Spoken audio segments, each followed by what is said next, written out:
2, wes mulai. Assalamualaikum warahmatullahi wabarakatuh. Waalaikumsalam warahmatullahi wabarakatuh. Kami dari kelompok 8 ingin mempresentasikan hasil diskusi kami tentang kurikulum merdeka. Yang pertama ada pendidikan. Pendidikan dalam arti luas memiliki arti hidup. Pendidikan adalah seluruh pengetahuan belajar bagi peserta didik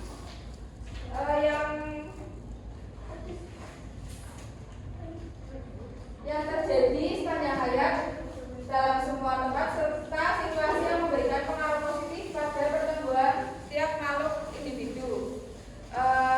Pendidikan itu bersifat sepanjang hayat atau long life education. Selanjutnya ada pengertian ilmu pendidikan menurut ahli yang pertama dari Carter Wood tahun 1980 yang artinya bangunan pendidikan itu sistematis dan kuantitatif. Yang kedua ada Triarka yang menyebutkan pendidikan adalah ilmu ilmiah atau dirancang sesuai sistematis dan kritis. Yang ketiga ada Imam Bernardin menyatakan ilmu pendidikan memberikan wadah bagi peserta didik untuk mengetahui semua materi dan pembelajaran yang kita alami. Baik, selanjutnya akan dilanjutkan oleh rekan saya.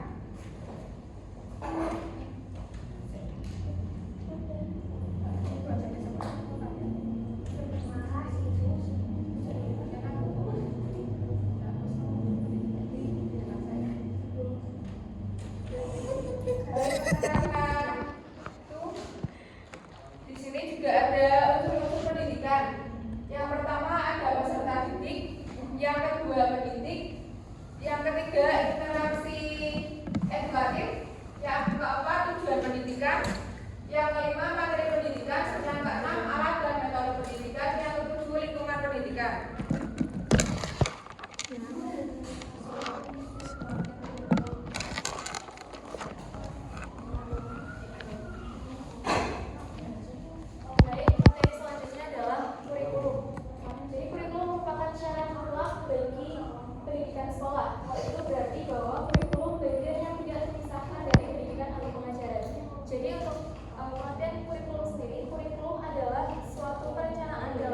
Pembelajaran yang akan diberikan kepada peserta didik sesuai dengan rencana alur pembelajaran, proses pembelajaran dan evaluasi atau penilaian. Selanjutnya, fungsi kurikulum. Fungsi kurikulum untuk peserta didik yang pertama, fungsi penyesuaian. Maksudnya kurikulum sebagai sarana pendidikan harus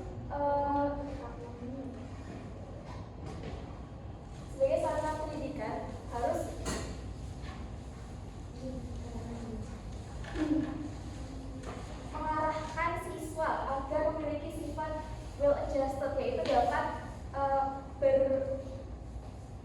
menyesuaikan diri dengan lingkungan, baik itu lingkungan fisik maupun lingkungan sosial. Kemudian yang kedua, fungsi integritas, yaitu kurikulum sebagai alat pendidikan harus dapat menghasilkan pribadi-pribadi yang utuh, karena pada dasarnya siswa juga merupakan bagian dari masyarakat. Jadi kurikulum harus mengarahkan siswa agar siswa dapat memiliki kepribadian yang sesuai untuk dapat hidup dan berintegrasi dengan masyarakat. Kemudian yang ketiga, fungsi diferensiasi. Seperti yang kita tahu bahwa setiap peserta didik itu memiliki perbedaan, baik itu perbedaan secara fisik maupun perbedaan secara psikis. Jadi kurikulum harus mampu memberikan pelayanan terhadap perbedaan dari setiap individu peserta didik. Kemudian yang keempat ada persiapan. Fungsi persiapan ini berarti kurikulum harus mampu mempersiapkan peserta didik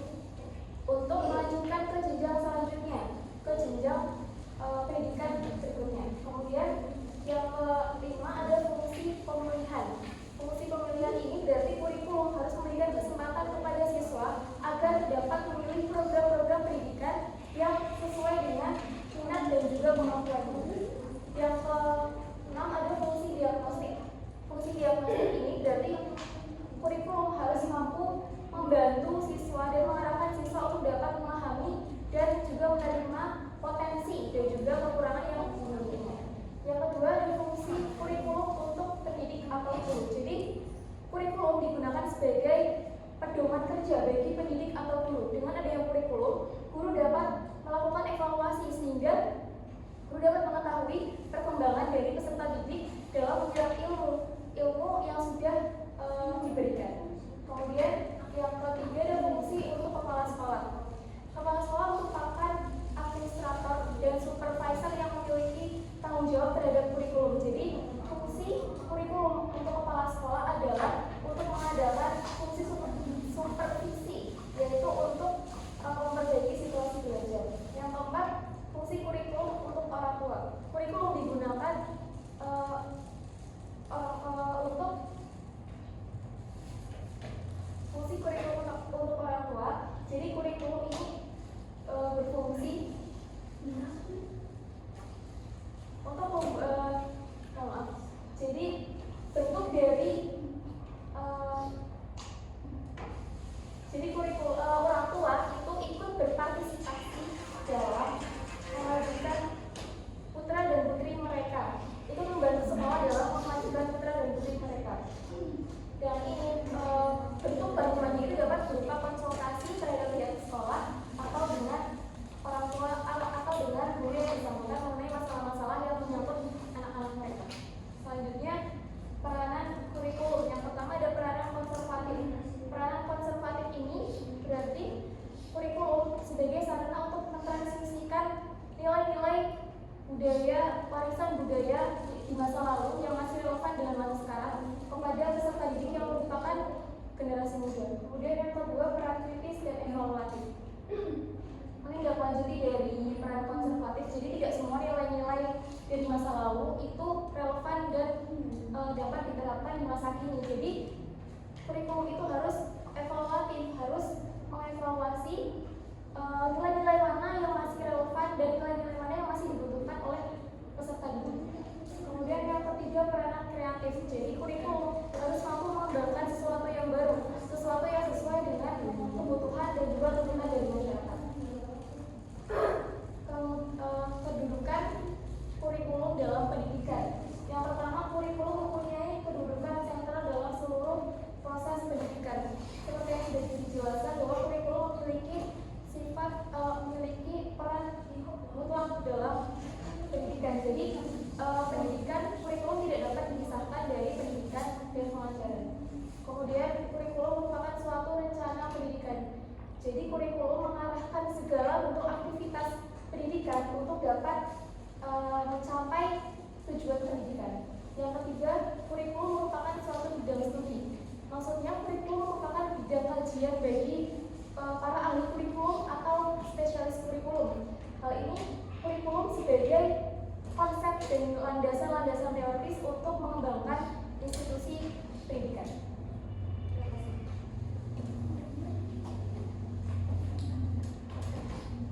Baik, selanjutnya kita akan masuk ke kurikulum merdeka.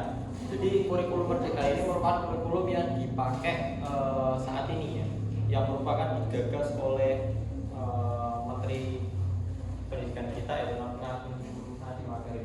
Nah, menurut Farhan, kurikulum merdeka itu merupakan kurikulum yang berfokus atau merupakan wujud integrasi dari kemerdekaan berpikir dan berekspresi. Sedangkan berbeda menurut Harana, dia mengatakan bahwa kurikulum merdeka itu merupakan bentuk pembelajaran yang berfokus pada minat dan bakat siswa. Jadi dalam konteks ini siswa dibebaskan untuk memilih apa yang ingin mereka pelajari dan mereka ingin minati. Nah, menurut Digas dan Ikhlas sendiri, pengertian kurikulum merupakan pembelajaran intrakurikuler yang beragam, di mana konten akan optimal agar peserta didik memiliki waktu yang cukup untuk mendalami konsep dan menguraikan kompetensi. Next. Nah, dalam kurikulum merdeka ini ada 4 tahapan implementasi menurut Kemendikbudristek. Yang pertama itu ada tahap awal, kemudian tahap berkembang, kemudian tahap siap, dan yang terakhir adalah tahap akhir.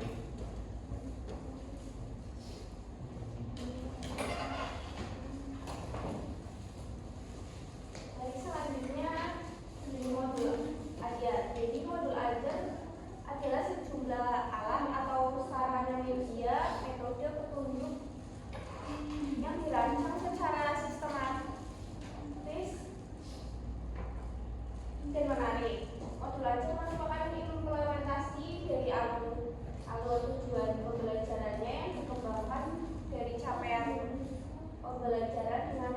profil pelajar Pancasila sebagai sasaran. Selanjutnya komponen modul ajar yang pertama di informasi umum. Di dalam informasi umum terdapat 5. Yang pertama identitas modul, yang kedua kompetensi awal, ketiga profil pelajar Pancasila yaitu penguatan karakter, dan yang keempat sarana dan prasarana, yang kelima target peserta didik, dan yang terakhir modul pembelajaran. Selanjutnya adalah komponen inti. Dalam komponen ini ada 5, yaitu tujuan pembelajaran, kegiatan pembelajaran, pemahaman bermakna, pertanyaan tematik, asesmen, dan kegiatan pengayaan dan penelitian. Dan yang terakhir yaitu lampiran. Lampiran itu ada 3, yaitu lembar kerja peserta didik, glosarium, dan daftar pustaka. Next. Yang selanjutnya prinsip penyusunan modul ajar. Yang pertama adalah esensial, yaitu pemahaman konsep dari setiap pelajar untuk meningkatkan pengalaman belajar. Yang kedua menarik, bermakna, dan menantang, yaitu menumbuhkan minat belajar siswa dalam pembelajaran modul ajar. Yang ketiga relevan dan kontekstual, maksudnya sesuai dengan konteks, tempat, dan waktu. Dan yang terakhir berkesinambungan, yaitu keterkaitan alur sesuai dengan fase belajar.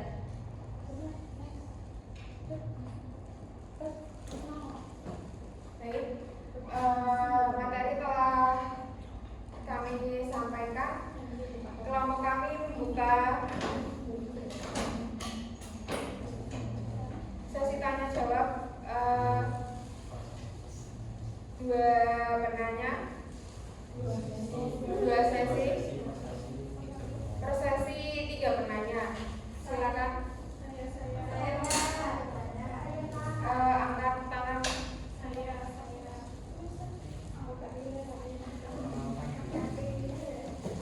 Baik, bagi yang ingin bertanya, perkenalkan diri dan dari kelompok berapa.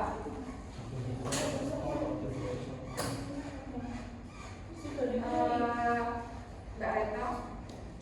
Perkenalkan, nama saya Renosiliasi dari kelompok 1. Izin bertanya, kenapa perlu adanya kurikulum? Baik, terima kasih Mbak.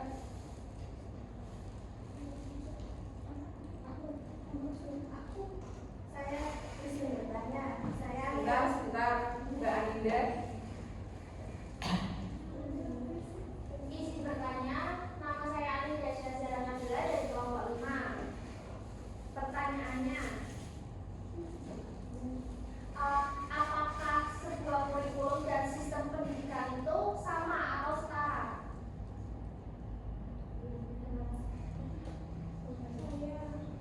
Maaf Mbak, ulangi pertanyaan. Apakah kurikulum dan sistem pendidikan itu sama? Baik, terima kasih. Baik, Mbak Isma. Perkenalkan, nama saya Rizla Pertiwi dari kelompok 6. Izin bertanya, mengapa dalam menyusun modul ajar perlu adanya analisis kondisi dan kebutuhan? Terima kasih. Bisa bilang Mbak. Mengapa dalam menyusun modul ajar perlu adanya analisis kondisi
pendidikan itu bagaimana cara menyampaikan pembelajarannya.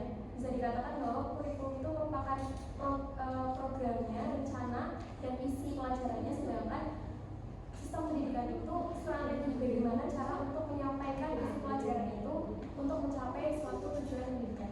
Bisa diterima? Bisa. Saya akan menjawab pertanyaan dari Mbak Retno. Kenapa perlu adanya kurikulum?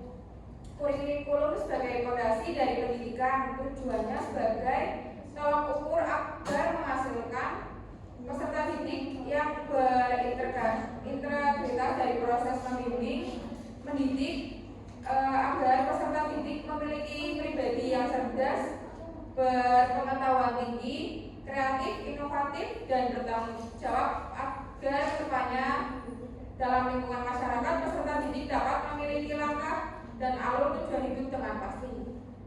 Bisa diterima, Mbak? Bisa, Mbak.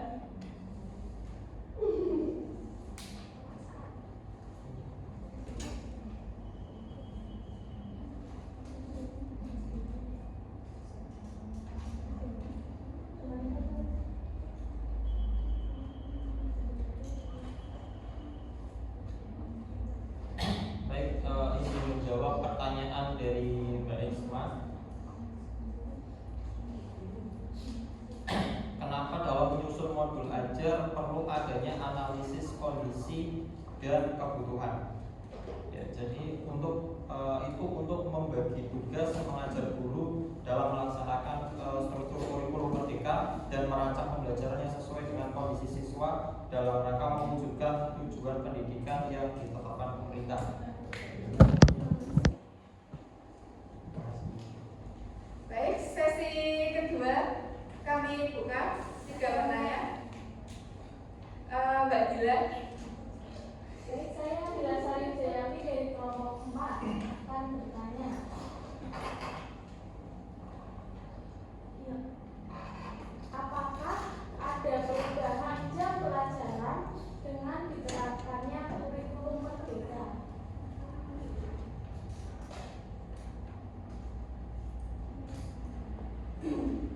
Baik, selanjutnya Mbak Liani.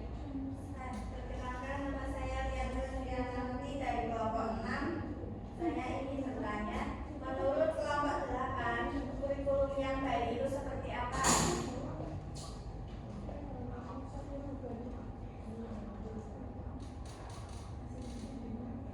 Baik, selanjutnya Mbak Aini. Perkenalkan, nama saya Himatul Aini dari kelompok 4. Pertanyaannya, apa saja keuntungan dan tantangan yang mungkin dihadapi dalam implementasi kurikulum merdeka? Baik, terima kasih.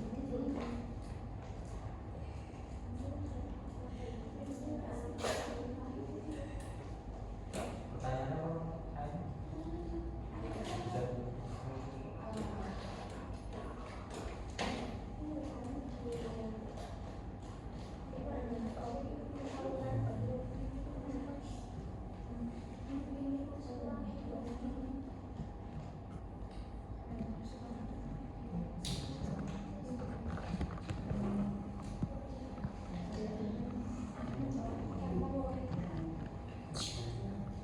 Saya akan menjawab pertanyaan dari Mbak Dila. Pertanyaannya, apakah ada perubahan jam pelajaran dengan diterapkannya kurikulum merdeka? Tidak ada perubahan total jam pelajaran, hanya saja untuk kegiatan pembelajaran ini dibagi menjadi 2, yaitu pembelajaran intrakurikuler dan penguatan profil pelajar-pelajar. Gimana Bu ya? Terima kasih. Baik, saya akan menjawab pertanyaan dari Mbak Aini. Keuntungan dari implementasi kurikulum merdeka adalah meningkatnya keterlibatan dan motivasi belajar peserta didik karena mereka memiliki kontrol yang lebih besar atas proses pembelajaran mereka. Kepada kurikulum merdeka juga dapat menghasilkan pembelajaran yang lebih relevan dan kontekstual. Bisa diterima, Mbak? Terima kasih. Izin menjawab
itu peserta didik tidak dapat menyampaikan pendapatnya dan itu dapat